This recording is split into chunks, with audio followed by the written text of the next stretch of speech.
أعوذ بالله من الشيطان الرجيم بسم الله الرحمن الرحيم والصلاة والسلام على أشرف الأنبياء والمرسلين نبينا محمد وعلى آله وأصحابه أجمعين وأشهد أن لا إله إلا الله وحده لا شريك له وأشهد أن محمدا عبده ورسوله صلى الله عليه وسلم ثم أما بعد.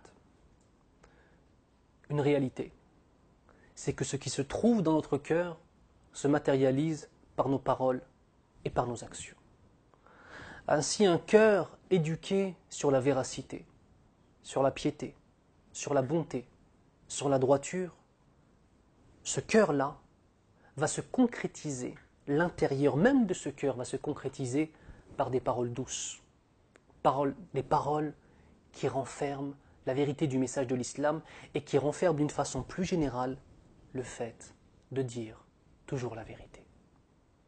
Une personne qui ment sans arrêt, c'est une personne qui a un problème avec son cœur. Une personne dont le cœur est pur, forcément ses paroles sont pures et forcément ses actes seront purs, incha'Allah ta'ala. Nous devons de nous rappeler que chaque parole que l'on dit, lorsqu'elle est bonne, est écrite par l'ange de la droite. Et lorsqu'elle est mauvaise, est écrite par l'ange de la gauche. Le fils d'Adam, parfois, dit une parole qui pourra le faire chuter en enfer, sans même qu'il le ressente. Subhanallah. Regardez la responsabilité qu'Allah Azza wa Jal a mise sur nous.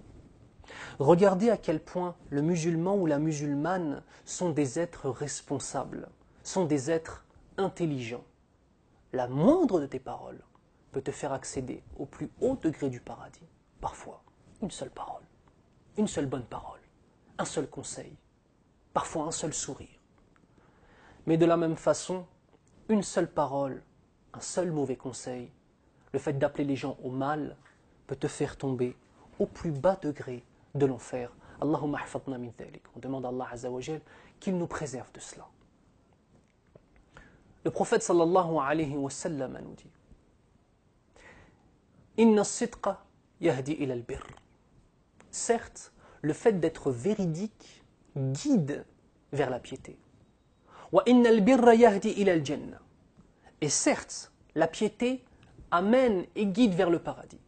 Wa inna ar-rajula la yasduqu hatta yuktaba 'inda Allahi siddiqa. Allahu akbar. Et l'homme ne cesse de dire la vérité dans tout ce qu'il fait, dans tout ce qu'il dit, dans chacune de ses paroles, jusqu'à temps qu'il soit inscrit auprès d'Allah Azza wa Jal comme étant un véridique. Ya Rabbal Alamin, fais de nous des véridiques et inscris-nous auprès de toi comme faisant partie des véridiques. Ya Allah, Ya Allah. La suite du hadith est différente. Wa innal kadhiba yahdi ila al-fujur. Et certes, le mensonge guide et amène vers la perversité. Wa innal fujura yahdi ila an-nar.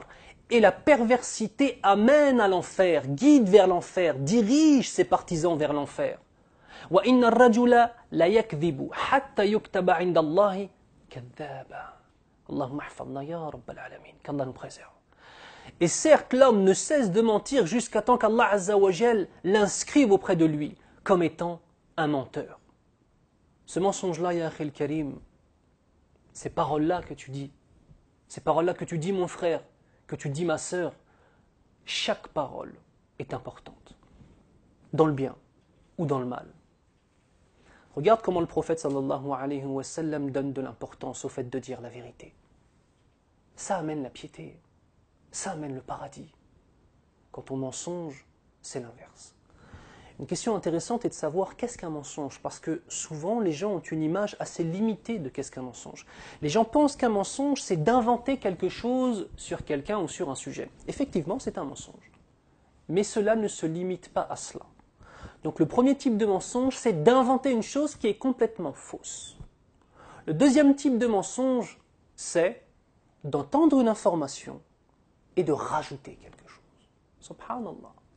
Comme par exemple, pour un mensonge complètement faux. Mohammed a dit sur Zayd qu'il le déteste, alors que Mohammed n'a jamais dit ça. Ça, c'est un mensonge pur et simple. Le mensonge où l'on entend une information et où on enlève une sorte d'information, une partie de l'information pour créer quelque chose de néfaste, ce serait par exemple, Mohammed a dit je déteste Zayd, effectivement il l'a dit, lorsqu'il s'énerve. Lorsqu'il s'énerve. Est-ce que cela signifie que Mohammed déteste Zayd sans arrêt? La réponse est négative. Il ne l'aime pas pour Allah Azza wa Jal lorsque Zayd s'énerve. Et la personne répète la parole en disant « Mohammed a dit qu'il déteste Zayd ». Ça aussi, c'est une forme de mensonge car c'est le fait d'avoir pris une information, de l'avoir enlevée pour changer le sens. Pour changer le sens. Le troisième type de mensonge, c'est de prendre une information et de la rajouter. Nous allons prendre un exemple qui ne va pas très loin. Un exemple qui nous concerne nous, tout simplement. Lorsque, par exemple, tu as une dispute avec quelqu'un, et qu'ensuite tu racontes cette dispute aux gens autour de toi, tu fais un rapport sur ce qui s'est passé, à ton épouse, ou à un ami, ou alors à des gens. Et lors de la discussion et lors de la dispute, en vérité, tu ne t'en es pas très bien sorti dans ta façon de répondre. Et lorsque tu vas re-raconter l'histoire, tu vas la tourner à ton avantage en rajoutant des paroles que tu n'avais pas dites. C'est un mensonge, mon frère. C'est un mensonge, ma sœur. Soit tu dis la vérité, soit tu te tais. Tout simplement. Le prophète sallallahu alayhi wa sallam nous dit Ana za'imun bi baytin fi rabadi al-jannati liman taraka al-mira'a wa in kana muhiqqan. Le prophète d'Allah sallallahu alayhi wa sallam nous dit je promets une maison dans les premiers degrés du paradis pour celui qui délaissera la dispute alors qu'il a raison. C'est-à-dire que par rapport à une maslaha, par rapport à un avantage tiré pour les gens, tu es prêt à faire semblant d'avoir tort alors que tu as raison parce que tu vois que la personne en face de toi de toute façon ne changera pas. Donc pour éviter toute perturbation et toute dispute inutile, tu laisses la chose. Ça, c'est les premiers degrés du paradis. Regardez ensuite le prophète sallallahu alayhi wa sallam ce qu'il dit. وَبِبَيْتٍ فِي وَسَطِ الْجَنَّةِ لِمَنْ تَرَكَ الْكَذِبَ وَإِنْ كَانَ مَازِحًا. Allahu Akbar. Il nous promet ensuite une maison au milieu du paradis pour celui qui délaissera le mensonge même en plaisantant.